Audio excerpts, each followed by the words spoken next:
وہ جگہ پسند تھی، وہاں بیٹھتے اور خانہ کعبہ کو دیکھتے رہتے اور عبادت میں مصروف رہتے. یہ کئی دن تک گزرتے رہے حالات. پھر ایک شب ایسی آئی کہ آپ غار حرا میں مصروف عبادت تھے. وہ فرشتہ سید الملائکہ جبرائیل امین علیہ السلام، جو پہلے بھی نبیوں کے پاس اللہ کے پیغامات لے کر آتے تھے، وہ نازل ہوئے، غار میں داخل ہوئے اور آتے ہی نبی پاک صلی اللہ تعالیٰ علیہ وسلم کے پاس کھڑے ہوئے. جبرائیل امین نے آتے ہی حضور صلی اللہ تعالیٰ علیہ وسلم سے کہا اقرا، پڑھو. نبی پاک صلی اللہ علیہ وسلم نے فرمایا ما انا بقاری، میں نہیں پڑھنے والا. اب اس کے ترجمے بعض لوگ یہ کہتے ہیں میں پڑھا ہوا نہیں ہوں. جو پڑھے ہوئے نہیں ہیں وہ میرے نبی کو پڑھا ہوا نہیں سمجھتے. انہیں کیا پتا کہ رسول اللہ صلی اللہ تعالیٰ علیہ وسلم کو اللہ نے کتنا پڑھایا. سورہ رحمان آپ نے پڑھا ہے؟ الرحمن، آپ کو آیت بھی یاد ہے، علم القرآن، جس کا ترجمہ جا کر کے دیکھو اللہ نے خود قرآن میں فرمایا وہ رحمان ہے جس نے اپنے محبوب کو قرآن سکھایا ہے. تو اللہ خود استاد ہے، رسول پڑھے ہوئے ہیں اللہ سے. یہ ایک پروسیس ہے جبرائیل امین علیہ الصلاۃ و تسلیم کے ذریعے سے جو آیتیں اتاری جا رہی ہیں. میں آپ کو بتاؤں، کیا اللہ تعالیٰ تمہارے گھر بغیر کسی سبب کے بچہ دینے پر قدرت رکھتا ہے یا نہیں؟ اللہ قادر مطلق ہے، لیکن اس کا قانون کیا ہے؟ شوہر اور بیوی کا اختلاط ہو، شادی ہو، نکاح ہو، اور دونوں کے اختلاط سے پھر بچہ وجود میں آتا ہے. ایک سبب رکھا گیا ہے، ورنہ وہ قادر مطلق کسی سبب کا محتاج نہیں ہے. وہی اتارنے کے لیے جبرائیل امین علیہ السلام کو بھیجا گیا. جبرائیل علیہ السلام کا کام صرف اتنا تھا کہ اللہ کا پیغام لائیں اور رسول اللہ تک پہنچائیں. کوئی ہرگز اپنے ذہن میں یہ نہ سمجھے کہ میرے آقا کے وہ استاد ہیں جبرائیل. جبرائیل علیہ السلام رسول اللہ کے استاد نہیں ہیں، وہ صرف پیغام لانے والے فرشتے ہیں. پیغام لانے والے فرشتے قرآن کی، جیسے میں نے شروع میں ہی کہا الف لام میم، الف لام میم، یاسین، طٰہٰ، طاسین، طاسین میم، حامیم، کاف ہا یا عین صاد. اس ترجمے لا کر کے دکھا. میں نے کہا اللہ کے رسول جانتے ہیں. مفسرین فرماتے ہیں ان کے معنی جبرائیل کو بھی نہیں معلوم. اگر استاد ہو تو استاد کو ہر چیز کا پتہ ہونا چاہیے، لیکن وہ استاد نہیں بلکہ اللہ کی طرف سے قاصد ہے نبی پاک صلی اللہ علیہ وسلم تک پہنچانے کے لیے. اب میں آپ کو بتا رہا ہوں جبرائیل امین علیہ السلام آئے اور کیا کہا اقرا، پڑھو. حضور نے کیا فرمایا؟ میں نہیں پڑھنے والا. یہ نہیں کہ مجھے پڑھنا نہیں آتا. دوسری بات، حضرت جبرائیل امین نے یہ جواب سن کر کے کیا کیا؟ حضور پاک صلی اللہ علیہ وسلم کو سینے سے سینہ لگایا اور اتنا تیز دبوچ دیا. حضور فرماتے مجھے ایسا لگتا ہے میری ہڈیاں ٹوٹ جائیں. بہت تیزی سے انہوں نے معانقہ کیا، چھوڑ دیا اور اس کے بعد اقرا، پڑھیے. حضور صلی اللہ علیہ وسلم نے پھر وہی جواب دیا میں بقاری، میں نہیں پڑھنے والا. پھر دوسری بار جبرائیل امین نے ویسی ہی گلے لگایا، پھر چھوڑ دیا، پھر کہا اقرا، پڑھیے. حضور نے پھر وہی جواب دیا ما انا بقاری، میں نہیں پڑھنے والا. 3 بار. تیسری بار پھر انہوں نے بہت تیزی سے، پھر چھوڑ دیا. اب کی بار یوں کہا اقرا بسم ربک الذی خلق، پڑھیے اس رب کے نام سے جس نے پیدا کیا ہے. حضور پاک صلی اللہ علیہ وسلم نے پڑھنا شروع فرمایا. میرے آقا نے یہ پیغام دیا کہ اگر صرف اقرا ہو تو تعلیم نہیں ہے. صرف اقرا ہو، اقرا کا مطلب پڑھو، یہ تعلیم نہیں ہے. لیکن جب کہا جائے رب کے نام سے پڑھو تو یہی اصل علم ہے. اچھا، اور ایک قرآن میں کئی جگہ پر یہ بات آئی ہے، کئی جگہ پر، جیسے حضور صلی اللہ علیہ وسلم سے کہا گیا قل هو اللہ احد، آپ فرما دیں وہ اللہ ایک ہے. قل کا مطلب ہوتا ہے آپ کہیں، آپ کہیں. لیکن یہاں پر سب سے پہلے قرآن جب نازل ہو رہا ہے تو کیا کہا جا رہا ہے؟ اقرا، پڑھو. یہ جملے کے متعلق بعض مفسرین فرماتے ہیں کسی کو یہ اس وقت کہا جاتا ہے جو پہلے سے پڑھا ہوا ہو، ورنہ کیا کہا جائے گا؟ میں جیسا کہوں ویسا کہو، میں جیسا کہوں ویسا کہو. لیکن اقرا پڑھو یہ اس کو کہا جاتا ہے جو پہلے سے پڑھا ہوا ہو، پہلے سے پڑھا ہوا ہو. ورنہ میں قرآن کی کئی آیتیں آپ کے سامنے رکھوں گا جس سے پتہ چلتا ہے. ابھی آج ہم نے ایک آیت پڑھی ہے، وَإِذْ قَالَ رَبُّكَ لِلْمَلَائِكَةِ إِنِّي جَاعِلٌ فِي الْأَرْضِ خَلِيفَةً. یاد کرو اے محبوب جب تمہارے رب نے فرشتوں سے کہا کہ میں ایک اپنا زمین میں خلیفہ بنانے والا ہوں. آدم علیہ السلام کی پیدائش سے پہلے کی بات ہے. اللہ نے فرشتوں سے کیا فرمایا کہ میں زمین میں اپنا ایک خلیفہ بنانے والا ہوں. یہ فرشتوں سے اللہ فرما رہا ہے. یہ واقعہ بڑا طویل ہے، میں اس کو پھر کبھی سناؤں گا آدم علیہ السلام کی ولادت کیسے ہوئی. لیکن جملہ کہا جاتا ہے اس زمانے میں بھی موجود رہا. جب ابھی آدم علیہ السلام کو پیدا نہیں کیا، ماء و تین، میں تو اس وقت بھی نبی تھا جب آدم علیہ السلام ابھی مٹی اور پانی میں گودے جا رہے تھے. اس وقت بھی میرے آقا نبی تھے. تو بہرحال جبرائیل امین علیہ السلام نے 3 مرتبہ سینے سے سینہ لگایا. چوتھی مرتبہ جب کہا اقرأ بسم ربک الذی خلق، تو میرے آقا نے پڑھا. آیتیں کہاں تک آئیں؟ علم الانسان ما لم یعلم. 5 آیتیں لے کر جبرائیل امین آئے تھے. 5 آیتیں. میرے عزیزو، قرآن کی یہ آیتیں معمولی نہیں ہیں. جب نبی پاک صلی اللہ علیہ وسلم پر انہوں نے تلاوت کی، حضور فرماتے ہیں حضور کے پورے جسم کے بال کھڑے تھے، تیز پسینہ بہ رہا تھا اور بہت تیز ٹھنڈک محسوس بھی ہو رہی تھی. ٹھنڈک بھی لگ رہی ہے اور پسینہ بھی تیز آ رہا ہے. نبی پاک صلی اللہ تعالی علیہ وسلم اتر کر کے آئے غار حرا سے سیدھے ام المومنین خدیجۃ الکبریٰ کے پاس.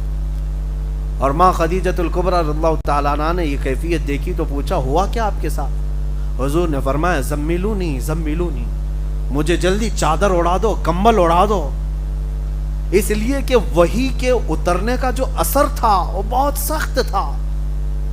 آپ سوچ سکتے ہیں میرا مولا خود قرآن میں فرما رہا ہے انا عرضنا الامانۃ علی السماوات والارض والجبال. ہم نے یہ امانت زمینوں کے سامنے رکھی، پہاڑوں کے سامنے رکھی، آسمانوں کے سامنے رکھی کہ تم لوگ اٹھا لو. فابین ان یحملنها. قرآن میں اللہ فرماتا ہے ان سبوں نے انکار کر دیا اٹھانے سے کہ ہم یہ نہیں اٹھا سکیں گے، یہ امانت ہم اٹھا نہیں سکیں گے، اور ڈر گئیں. واشفقن منها. اور پھر اللہ فرماتا ہے وحملها الانسان. اور انسان کامل نے یہ امانت اٹھا لیا. انسان کامل کون ہے؟ محمد رسول اللہ کی ذات. آپ سوچ سکتے ہیں جو امانت، جو بوجھ پوری زمین نہیں اٹھا سکی، پورا آسمان نہیں اٹھا سکا، پورے پہاڑ نہیں اٹھا سکے، وہ قلب مصطفیٰ تنہا اٹھا لیا. کس کو دیکھا یہ موسیٰ سے پوچھے کوئی، آنکھ والوں کی ہمت پہ لاکھوں سلام. جس کو بارے دو عالم کی پرواہ نہیں، ایسے بازو کی طاقت پہ لاکھوں سلام. اس نبی مکرم صلی اللہ تعالی علیہ وسلم نے وہ بوجھ اٹھایا تھا، امانت اللہ کی امانت جو پوری زمین کو اٹھانے کی طاقت نہیں. اور پھر دوسری جگہ سورہ حشر میں مولا نے کیا فرمایا؟ لو انزلنا هذا القرآن على جبل لرأيته خاشعا متصدعا من خشیۃ اللہ. اگر ہم قرآن کو پہاڑوں پر اتارتے اللہ کے خوف سے یہ ریزہ ریزہ ہو جاتے. ہم نے دیکھا ہے ابھی بدر کے میدان میں جو جنگ ہوئی تھی 17 رمضان المبارک کو، 313 صحابہ وہاں تھے، لیکن ان کی مدد کے لیے اللہ نے 5000 فرشتے اتارے تھے. تو علماء وہاں کے متعلق ایک بات بیان فرماتے ہیں، ایک پہاڑ ہے وہاں پر جس پر فرشتے اتارے گئے. اس پہاڑ کو دیکھا گیا تو بالکل ریت کا ایسا، باقی سارے پہاڑ پتھروں کے، کالے کالے پتھر، ایک پہاڑ بیچ میں ریت کا، واللہ عالم. لیکن فرمایا بزرگوں نے کہ یہ نوری مخلوق کے اترنے کی وجہ سے ریزہ ریزہ ہو، فرشتوں کے اترنے سے. باقی اللہ رب العزت جسے محفوظ رکھنا چاہے، یہ منقول بات میں آپ کے سامنے رکھ رہا ہوں. اور قرآن جس پر اتارا جاتا وہ تو پہاڑ بالکل ریزہ ریزہ ہو جاتا. میں کبھی یہی سوچتا ہوں پہاڑوں کے اندر اتنی طاقت نہیں کہ وہ قرآن کی امانت اٹھا سکیں، لیکن میرے مصطفیٰ کریم صلی اللہ علیہ وسلم نے وہ بوجھ اپنے قلب پر اٹھا لیا۔ اب آپ کو ایک بات بتا دوں، حضور صلی اللہ علیہ وسلم نے تو اٹھا لیا، ہم بھی تو تراویح پڑھا رہے، قرآن ہمارے پاس بھی، چھوٹے بچے ہمارے ہیں، قرآن پورا انہوں نے یاد کر لیا ہے، کئی حفاظ یہاں پر الحمدللہ آج ہیں ہماری تراویح۔ میں اس کو اپنی خوش بختی سمجھتا ہوں کہ میرے پیچھے الحمدللہ سننے والے پورے حافظ قرآن بھی موجود ہیں، الحمدللہ 3 تو یہاں کھڑے ہیں، اور بھی ہمارے شاگرد بھی یہاں پورے حافظ موجود ہیں، ان کے سینوں میں بھی قرآن موجود ہے پورا۔ میں یہ پوچھتا ہوں تو کیا ان کے قلب، ان کے دل بھی پہاڑوں سے زیادہ مضبوط ہیں کہ انہوں نے بھی اٹھا لیا ہے؟ بات دراصل یہ ہے، میں اس کو ایک مثال سے بتاتا ہوں۔ کرنٹ جو ہے، بجلی ایک جگہ کہیں پر سٹاک کی جاتی ہے، جمع کی جاتی ہے، اور اس کے بعد محلے میں ڈائریکٹ والے جو وائر ہے اس سے آپ بجلی کو، اس کے بلب کو لگا کر کے دیکھو یا فین کو لگا کے، فوراً جل کے گر جائے گا، فوراً جل کر کے گر جائے گا۔ تو بجلی سٹاک جہاں ہوتی ہے وہاں سے پہلے محلے میں ایک ٹرانسفارمر رہتا ہے، اور اس میں کرنٹ آتا ہے اور بٹ جاتا ہے، اس کا پاور الگ الگ ہو کر کے جتنے پاور کی سپلائی کی ضرورت گھروں میں ہوتی ہے اتنے پاور کا کرنٹ آتا ہے۔ اس میں بھی 3 فیز ہے، تھوڑا ہائی پاور کا لائن لینی پڑتی ہے، لیکن جہاں سے کرنٹ جمع ہو رہا ہے ڈائریکٹ بڑا وائر کوئی بھی بلب کے لیے، فین کے لیے مفید نہیں، لگاؤ تو سب جل جائے گا، اڑ جائے گا۔ ٹرانسفارمر سے ٹرانسفر ہو کر کے جو پاور کم ہو کر کے آئے گا، پھر سارے بلب بھی روشن ہوں گے، فین بھی چلیں گے۔ تو یہ علم الہی سے اترا ہوا قرآن ڈائریکٹ یہ چھوٹے دلوں پر آ ہی نہیں سکتا۔ اللہ نے اپنے علم پاک کو سب سے پہلے قلب رسول پر اتارا، قلب مصطفیٰ نے یہ اٹھا لیا امانت، اور وہاں سے ٹرانسفر ہو کر پوری کائنات میں جتنے حفاظ ہیں سب کے سینوں پر جاتا ہے، اور ہر حافظ اگر آج قرآن کی امانت کو اٹھایا ہے تو وہ اس کی اپنی محنت نہیں، یہ مصطفیٰ کے بدولت اٹھایا ہوا ہے، نبی پاک صلی اللہ تعالی برکت ہے۔ اسی لیے سچ فرمایا ہمارے بریلی کے امام نے، وہ جو نہ ہو تو اگر حضور نہ ہوتے تو پھر یہ امانت کا بوجھ نہیں اٹھا سکتے۔ جتنوں کے سینے میں ہے یہ سپلائی سیدھے مدینے سے ہو کر آ رہا ہے۔ ہمارے ایک استاد تھے، بزرگ استاد، وہ فرماتے تھے حافظوں کو آپ دیکھیں کبھی یہ تلاوت کرتے ہیں یا پڑھتے ہیں، قرآن پڑھتے ہیں، مدرسوں میں خاص طور پر جا کر کے دیکھیں ان کے یاد کرنے کا طریقہ، ہم کو کسی نے نہ بتایا اور نہ ہم نے کبھی شاگردوں کو یہ کہا کہ یوں یاد کرو، یاسین والقرآن الحکیم، یہ کیا ہے جھومنا؟ نہ ہم کو کبھی کسی استاد نے سکھایا تھا کہ جھوم کے پڑھنا چاہیے، نہ ہم نے کبھی کسی سے کہا، لیکن جاؤ کسی بھی مدرسے میں یہ بتایا نہیں جاتا ہے جھوم کر کے یاد کر، وہ خود ہی جھومتے رہتے ہیں۔ آپ اپنے گھر کا بچہ لا کر ہمارے مدرسے میں بٹھاؤ، 4 دن کے بعد وہ جھومنا نہ شروع کرے تو مجھ سے پوچھو۔ اگر قرآن پڑھنے کے لیے اس کو بٹھایا جائے تو وہ جھومنے لگے گا، یاسین والقرآن الحکیم انک لمن المرسلین۔ یہ منڈی ہلتی کیوں ہے؟ یہ شیک کیوں ہو رہا ہے؟ یہ پوری باڈی کیوں ہلتی ہے؟ اس کے متعلق ہمارے ایک بزرگ استاد ہیں، انہوں نے فرمایا تھا کہ جب قرآن کی پہلی آیتیں اتری تھی غار حرا میں، پہلی آیتیں اقرا سے لے کر علم الانسان ما لم یعلم تک، تو یہ 5 آیتیں جب اتری تھی تو میرے آقا کی پوری باڈی ہل گئی تھی، نبی پاک صلی اللہ تعالی علیہ وسلم جھوم گئے تھے۔ ان آیتوں کا بوجھ تھا یا یہ اس امانت کا اثر تھا کہ حضور پاک صلی اللہ تعالی علیہ وسلم ہلتے رہے، حرکت کرتے رہے۔ وہ ہمارے استاد فرماتے ہیں اس حرکت کا اثر آج تک ہے، جو بھی قرآن یاد کرتا ہے خود ہی حرکت کرنے لگتا ہے، وہ اثر آج تک موجود ہے۔ جو بھی قرآن پاک آج یاد کرتا ہے وہ اسے بتانے کی ضرورت نہیں، خود ہی ہلتا رہتا ہے یہ قرآن پاک۔ دوسری بات میرے عزیزو، اس کی تاریخ مجھے آج بتانی تھی، میں نے شروعات یہ بتائی، غار حرا سے اس کی آیتیں شروع ہوئی، پہلی 5 آیتیں، پھر سیکنڈ مرتبہ میں 19 آیتیں آئی سورہ مدثر کی، علم الانسان ما لم یعلم تک پہلے بار نازل ہوئی، اس کے بعد دوسری بار جب جبرائیل امین علیہ السلام آئے تو یہ لے کر کے آئے یا ایھا المدثر قم فانذر وربک فکبر وثیابک فطہر، 19 آیتیں پھر نازل۔ اس کے بعد پھر قرآن میں جو آج ترتیب ہے، آپ یہ سوچ سکتے ہیں کہ پہلے وہاں کی 5 آیتیں، پھر سورہ مدثر کی 19 آیتیں، نازل ہونے کی ترتیب بہت الگ ہے۔ قرآن کے نازل ہونے کی ترتیب بہت الگ ہے۔ آج جو ہم لوگ پڑھ رہے ہیں سورہ فاتحہ، اس کے بعد سورہ بقرہ، اس کے بعد آل عمران، یا جس طرح آیتیں ہیں، یہ جو آج ترتیب ہے تو کسی کے دماغ میں یہ نہیں آنا چاہیے کہ یہ بعد کی بنائی ہوئی ترتیب ہے، لوگوں نے اس کو اپنے انداز سے یوں جمع کر دیا۔ نہیں، نازل ہونے کے اعتبار سے حضور اکرم صلی اللہ تعالیٰ علیہ وسلم جب لکھواتے تھے قرآن، کاتبان وحی جو صحابہ تھے، کئی صحابہ تھے، کچھ چمڑوں پر لکھتے تھے، کچھ پتھروں پر لکھتے تھے۔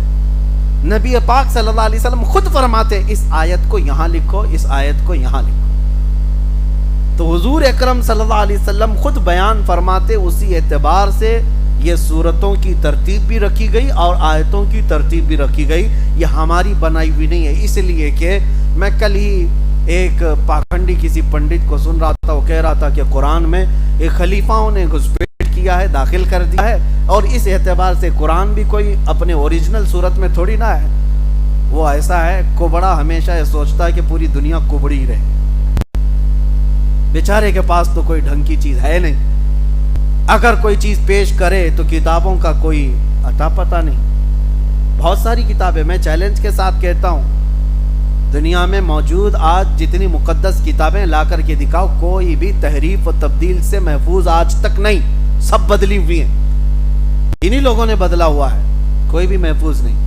اب قرآن پاک جو محفوظ ہے، ان کے پیٹ میں درد ہے، کہتے یہ ایک ہی چیز کیسے محفوظ ہے؟ اس کے لیے زبردستی شوشے چھوڑتے ہیں کہ یہ بھی ہو سکتا ہے خلیفاؤں نے گڑھ لیا ہوگا، ڈال لیا ہوگا اندر، اس میں داخل کر دیا ہوگا، تو یہ پاسیبلٹی پہ بات کرتے ہیں، ہو سکتا ہے، ہو سکتا ہے، ہو سکتا پہ تو ہم ان کو یہ کہہ سکتے ہیں آپ عورت ہو سکتے ہیں، ہو سکنے میں تو پاسیبلٹی کسی بھی چیز کی بات کر سکتے۔ دلیل ہے آپ کے پاس کوئی کہ قرآن کو کسی نے بدلا تھا یا اپنے انداز سے داخل کیا تھا؟ ایک خلیفہ نے، ایک بادشاہ نے، ایک حاکم نے، بہت سارے زمانے آئے لیکن دلیل ان کے پاس ہے ہی نہیں۔ میں آپ کو ایک مثال بتاتا ہوں، ایک بھی اگر انکاری 1400 سال میں مل جائے کہ قرآن جیسا رسول اللہ کے زمانے میں نازل ہوا تھا، یہ ویسا نہیں کچھ الگ تھا، لا کر کے دکھا دیں، ایک بھی 1,20,000 صحابہ آخری حج میں میرے آقا کے ساتھ تھے، اس کے علاوہ اور بھی صحابہ تھے، 1,50,000 کے قریب صحابہ۔ آپ سوچ سکتے ہیں ایک کامن چیز ہے سمجھنے کے لیے، کیا 1,20,000 سے زیادہ لوگ ایک جھوٹ پر جمع ہو سکتے ہیں؟ کسی ایک جھوٹ پر؟ اگر ان میں سے کسی ایک کو بھی شک ہوتا کہ آیتیں ایسی نہیں ایسی تھی، حضرت ابوبکر کے زمانے میں ایسا ہو گیا، حضرت عمر کے زمانے میں ایسا ہو گیا، حضرت عثمان کے زمانے میں ایسا ہو گیا، ہم ایسا نہیں سنے تھے، ویسا تھا، لا کر کے دیا، ایک نے بھی نہیں کہا۔ حتیٰ کہ سب سے بڑے تعجب کی بات میں آپ کو بتاؤں، سب سے بڑے تعجب کی بات، خلفائے راشدین کا زمانہ، ہم تو الحمدللہ اہل سنت و جماعت صدیق اکبر کو اپنے سر کا تاج سمجھتے ہیں، خلیفہ ثانی عمر فاروق رضی اللہ تعالیٰ عنہ پر بھی ہم ظاہر سی بات ہے دل و جان سے تسلیم کرتے ہیں ان کی خلافت حضرت عثمان غنی کو، لیکن اہل تشیع، شیعہ جماعت ان تینوں خلفاء کے متعلق متفق نہیں ہے۔ کھل کر کے میں بتاتا ہوں، حضرت ابوبکر صدیق، حضرت عمر، حضرت عثمان، تینوں خلفاء کے بارے میں ان کا متفقہ قول نہیں ہے۔ ہاں وہ کہتے ہیں خلیفہ اول، خلیفہ ثانی، خلیفہ ثالث، لیکن ان کے عدل کے بارے میں، ان کی پرہیزگاری کے بارے میں، ان کی نیکیوں کے بارے میں ان سب کا اتفاق نہیں ہے شیعہ جماعت کا۔ یہ بات کیوں کہہ رہا ہوں؟ جن کو یہ تین خلفاء سے اعتراض ہے، اس جماعت نے بھی قرآن وہی آج تک تسلیم کیا ہے جو قرآن ہم نے تسلیم کیا ہے۔ قرآن شیعوں کے پاس بھی وہی ہے جو سورہ فاتحہ سے شروع ہو کر والناس پہ ختم ہوتا ہے۔ ان کی شیعہ جماعت میں سے ایک عالم نے بھی آج تک یہ نہیں کہا کہ صدیق اکبر نے قرآن میں ادھر ادھر کر دیا، یا عمر فاروق نے کر دیا، یا حضرت عثمان نے کر دیا، نہیں۔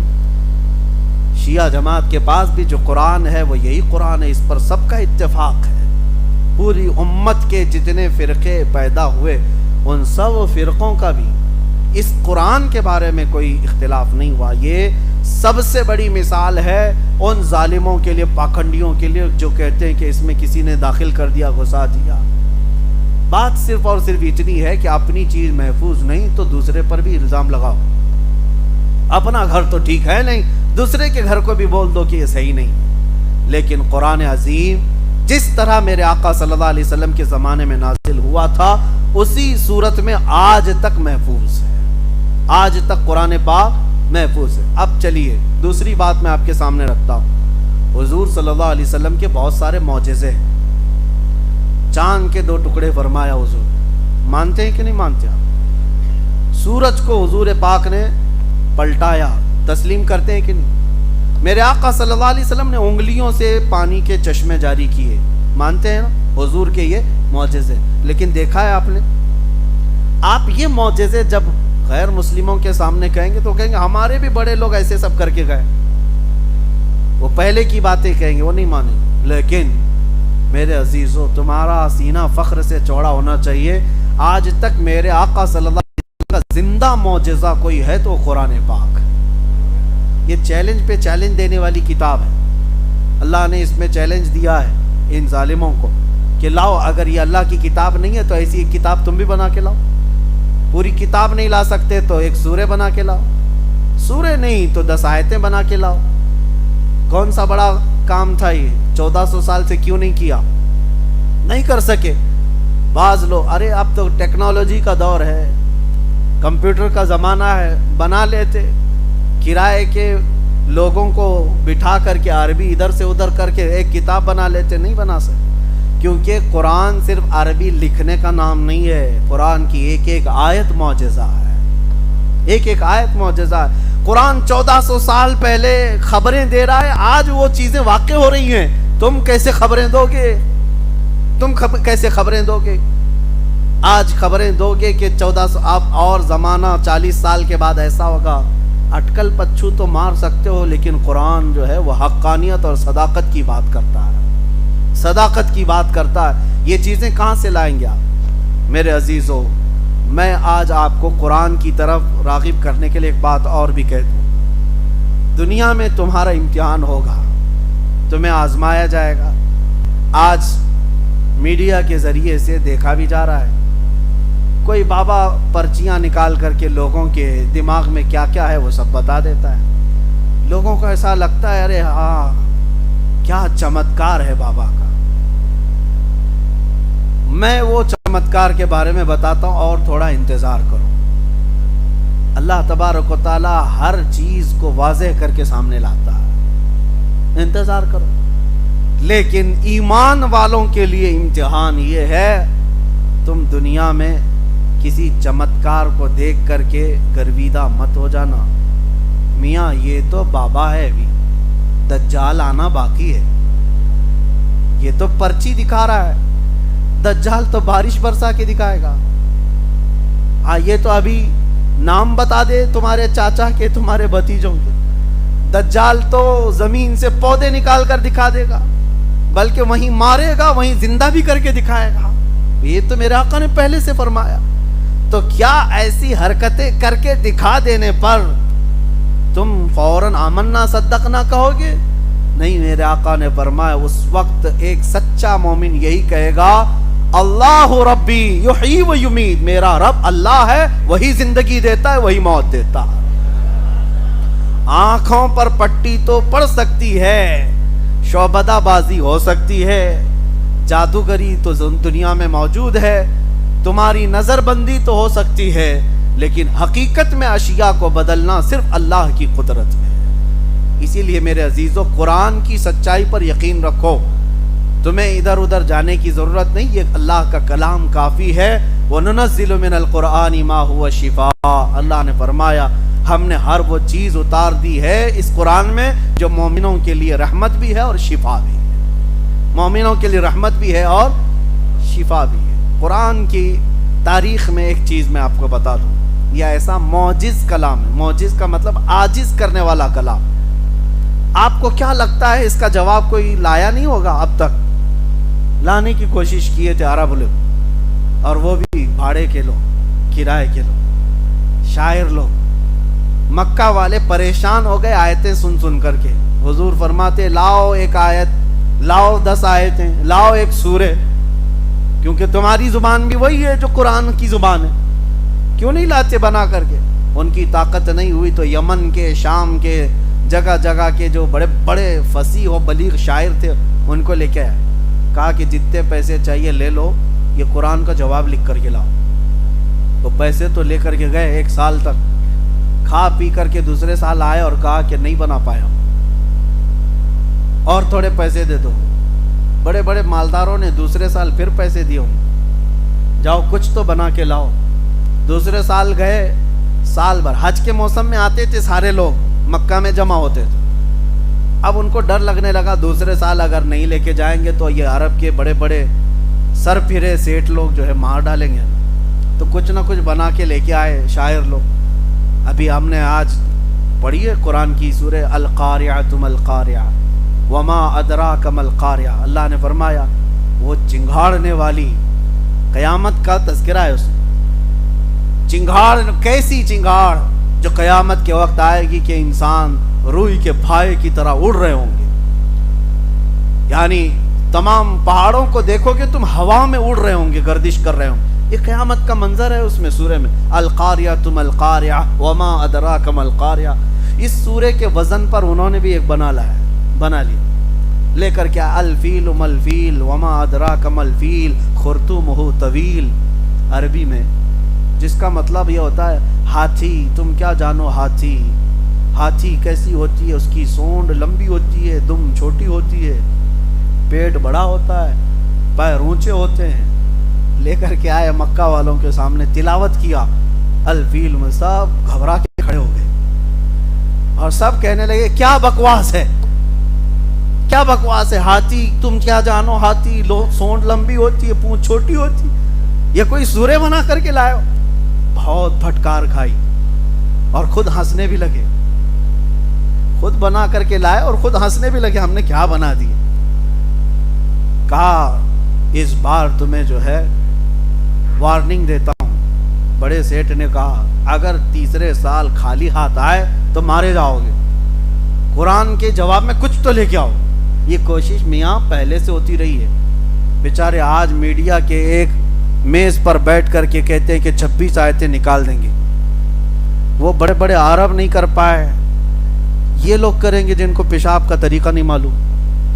قرآن کی 26 آیتوں کے بارے میں میں آپ سے کہتا ہوں، تیسرے سال بیچارے کیا کیے، کہا کہ اب بنانے کی ہمت نہیں ہے، اب ہاتھی کا بنائے پھر اگلے سال گھوڑے کا نہ بنا لیں۔ بناتے نہیں، قرآن میں کچھ اگر نقص ہے، عیب ہے تو اس کو ڈھونڈ کے لے جاتے، جو عربی گرامر سے گرے ہوئے، تو 4 لفظ ڈھونڈ کے لائے، وہ 4 لفظ قرآن کے اندر کے ڈھونڈ کے لائے کہ یہ عرب نہیں بولتے، ایسی بات قرآن میں آئی ہے، فصیح نہیں ہے، فصیح عربی سے گری ہوئی چیز۔ وہ کیا تھے؟ 4 لفظ تھے، حضوا، حضوا کا مطلب ہوتا ہے مذاق، لیکن قرآن میں حضوا، عرب لوگ اس کو استہزاء کہتے تھے۔ قرآن میں دوسرا ایک لفظ استعمال ہو کبار، بوڑھے کو کہتے ہیں، لیکن عرب لوگ کبار نہیں، کبیر استعمال کرتے تھے۔ اور قرآن میں ایک لفظ استعمال ہے عجاب، عرب لوگ عجاب نہیں عجیب استعمال کرتے، عجیب و غریب چیز کو قرآن میں عجاب آیا ہے، تو کہنے لگے ایسے ورڈز آئے ہیں قرآن میں جو عرب یوز نہیں کرتے۔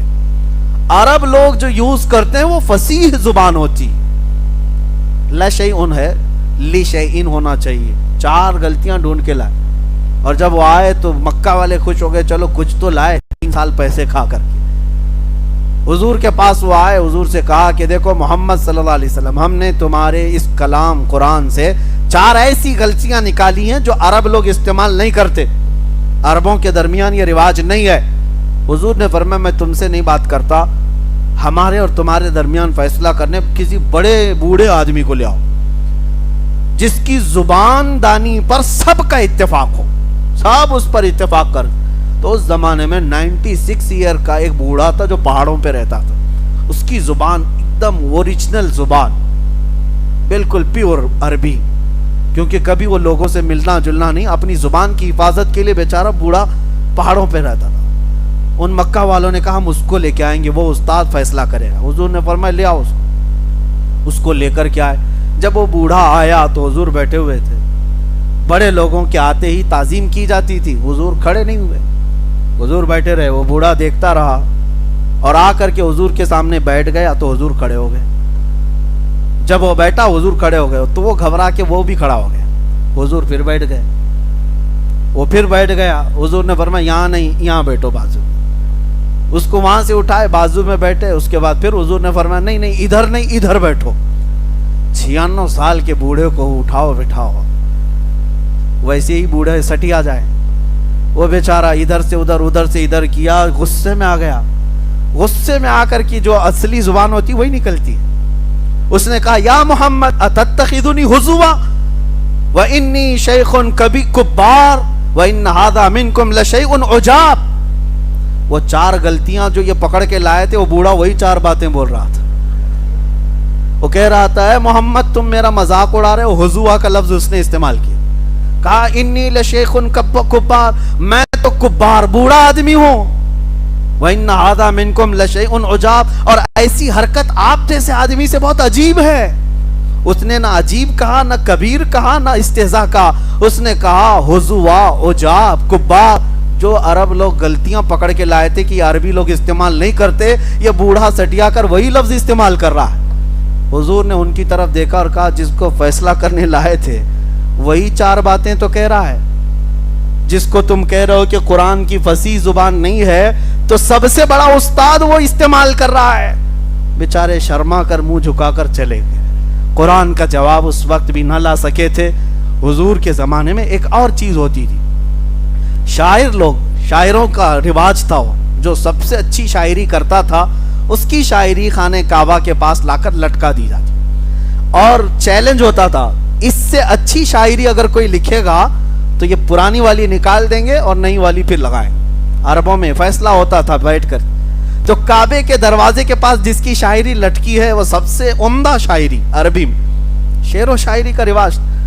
ایک دن حضور صلی اللہ علیہ وسلم نے لکھوایا سورہ کوثر کو، انا اعطیناک الکوثر فصل لربک وانحر ان شانئک هو الابتر۔ 3 آیتیں بس لکھوا کر کے کعبے کے پاس لٹکا دیا اور کہا کہ جو اس سے بہتر لکھ کر کے لائے گا یہ نکالا جائے گا اور نیا لگایا جائے گا۔ اب عربوں کو پتا تھا اس کے معنی کیا ہیں، اور یہ 3 آیتیں نہیں ہیں ہمارے اور آپ کے لیے، ہم اجنبی ہیں عربی سے، لیکن عربی لوگ جانتے ہیں اس میں کتنا سمندر بھرا ہوا ہے معنوں میں۔ دیکھتے رہے، پھر اس زمانے میں بھی انہوں نے بہت بڑے شاعر کو پکڑ کر لا کر کہا اس کا جواب لکھو، اس کو اترواؤ کعبے سے۔ وہ آیا، دیکھا، غور سے پڑھا، انا اعطیناک الکوثر فصل لربک وانحر ان شانئک هو الابتر۔ اپنی طرف سے نیچے لکھ کر کے لگایا ما ھذا کلام البشر، کہا کہ یہ بشر کا کلام ہو ہی نہیں سکتا۔ اس نے کہا میں کیا شاعری لکھوں، یہ جو کلام ہے یہ بشر کا ہو ہی نہیں سکتا۔ اس کے بعد سے آج تک کعبے پہ لٹکانے کا رواج ہی ختم ہو گیا۔ قرآن کے آنے کے بعد پھر کوئی فصیح زبان اس کا مقابلہ نہیں کر سکی۔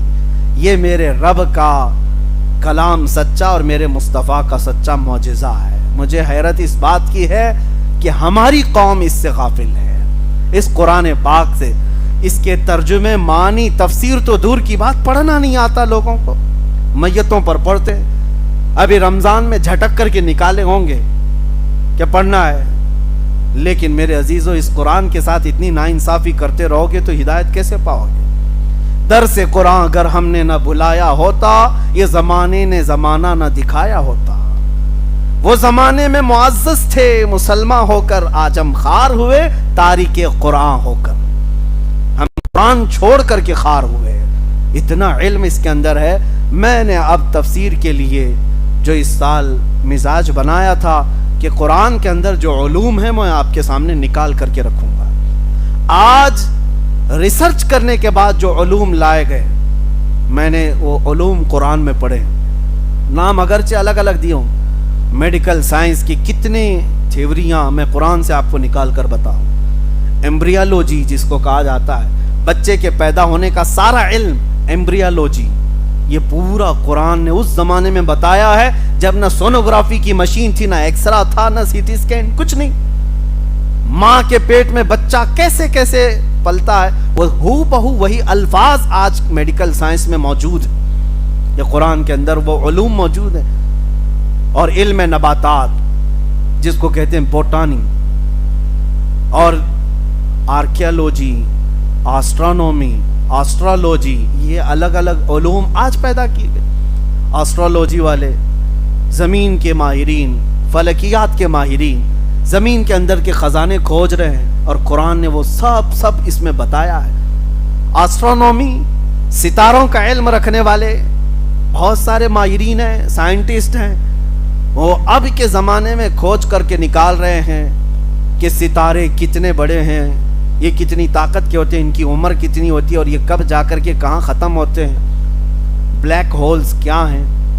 ایک بہت بڑا علاقہ ہے بلیک ہول، جہاں ستارے اپنی عمر بتا کر کے جا کر اس میں ختم ہو جاتے ہیں، ٹوٹ جاتے ہیں، فنا ہو جاتے ہیں. یہ تارے جو دکھ رہے ہیں، سائنس اس بات کا شاہد ہے. آج انہوں نے اپنے آلہ جات سے یہ تحقیق کر کے نکالا ہے کہ یہ ساری چیزیں ہیں، بلیک ہولز ہیں. اور 1400 سال پہلے کون آسمان پر گیا؟ کون سے راکٹ گئے، کون سے جیٹ گئے، کون سے طیارے گئے؟ نہیں. ستاروں کے علم کے لیے کون سی مشین تھی؟ لیکن مصطفیٰ کی زبان سے یہ الفاظ نکل رہے ہیں، لا اقسم بمواقع النجوم. اللہ فرماتا قسم ہے رب تعالیٰ کو ان جگہوں کی جہاں ستارے جا کر ٹوٹ جاتے ہیں. یہ قرآن میں موجود ہے. بلیک ہولز کو آج تم نکال رہے ہو. ریڈ سی کے اندر موجود چیزیں، اور اٹلانٹک اوشین کے اندر موجود وہ ڈارک سپیس جہاں سورج کی روشنی نہیں پڑتی، قرآن کے 18ویں پارے سورہ نور میں موجود ہے. جبکہ رسول پاک صلی اللہ تعالیٰ علیہ وسلم کبھی اپنی زندگی میں سمندر کا سفر نہیں فرمایا، لیکن سمندر کی باریکیاں حضور کی زبان سے اللہ بیان فرما رہا ہے. یہ قرآن کے علوم میں آپ کے سامنے رکھنا چاہوں گا انشاءاللہ. وجہ یہ ہے میرے عزیزو، قرآن کو اتنا زیادہ تم ناانصافی کے ساتھ چھوڑ دیو، اس لیے ذلت اور خواری اٹھانی ہے. قرآن پڑھنا سیکھو، اور کوئی مشکل کتاب نہیں، بہت آسان کتاب ہے. یاد کرنے کے لیے بھی آسان ہے، پڑھنے کے لیے بھی آسان ہے. آپ کو میں بتاؤں، میرے گھر میں موجود ہے 4.5 مہینے میں مکمل حفظ قرآن کیا ہوا. اگر اللہ چاہے تو سینے میں اتنی جلدی یہ قرآن کو اتارتا ہے.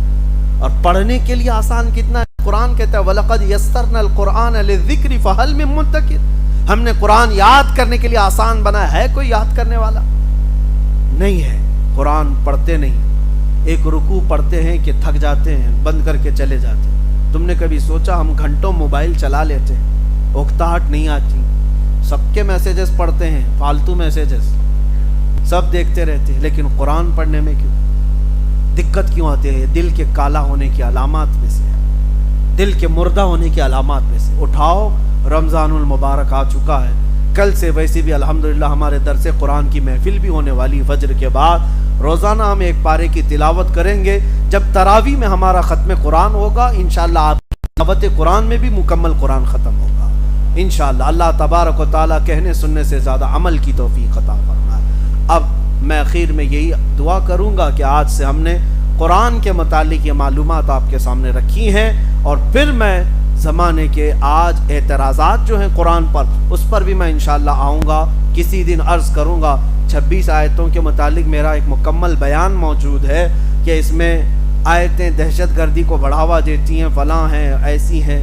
میرے عزیزو بات بڑھ جائے گی. سب کی کتابوں میں کچھ نہ کچھ موجود ہے، بہت ساری ہیں. بعض وہ کتابیں اگر میں رکھوں یہاں پر، اس لیے کہ قرآن پر سارے اٹیک کر رہے ہیں. ان کی کتابیں تمہیں پتہ ہے جس میں یہ بھی بیان کیا گیا ہے کہ شودروں کو گرم کھولتا ہوا تیل کان میں ڈال دو اگر وہ یعنی مقدس کتابوں کو سننے کے لیے بیٹھ جائے. یہ سب کتابوں میں موجود. کسی کتاب میں وہ حوالے کے ساتھ رکھوں گا. آج میں اوپنلی اس طرح کہہ رہا ہوں. یہ بھی موجود ہے دوسری کتابوں میں، دوسرے ریلیجین جہاں پر مقدس کتابیں مانی جاتی ہیں، کاٹ کاٹ کے ٹکڑے کر دو، جو دھرم ویرودھی ہے، فلاں ہے، سب جگہ موجود ہے. ہم نے تو کسی کو کاٹ کاٹ کر ٹکڑے کرنے کا حکم قرآن میں نہ پڑھایا ہے نہ سنا ہے. قرآن رحمت کی کتاب ہے. لیکن اس میں جہاں باتیں ہیں وہ کس لیے آئی وہ بھی میں بتاؤں گا، کس کانٹیسٹ میں بیان کی گئی ہیں، کیا موقع محل رہا ہے، وہ سب انشاءاللہ العزیز رکھیں گے ہم. لیکن ان لوگوں کا کوئی علاج نہیں جن کا دل پہلے سے پیک ہے، جانا ہی نہیں چاہتے. ختم اللہ علی قلوبہم، اللہ نے ان کے دلوں پر مہر لگا دیا ہے، نہ اندر سے باہر کچھ آتا ہے نہ باہر سے اندر کچھ جاتا ہے، ان کے لیے نہیں. لیکن جو سمجھ بوجھ رکھتے ہیں انشاءاللہ العزیز وہ ہمارے خلاصے کے بعد ایکسیپٹ کریں گے، تسلیم کریں گے کہ قرآن کی آیتیں عمل کرنے کے لیے سب سے آسان ہیں اور سب سے فطرت کے عین مطابق ہیں. اللہ تبارک و تعالی لوگوں کو ذہن صافی عطا فرمائے، عقل کامل عطا فرمائے، اور قرآن کے آیات اور ان کے تمام مفاہیم پر ہمیں عمل کی توفیق عطا فرمائے. وآخر دعوانا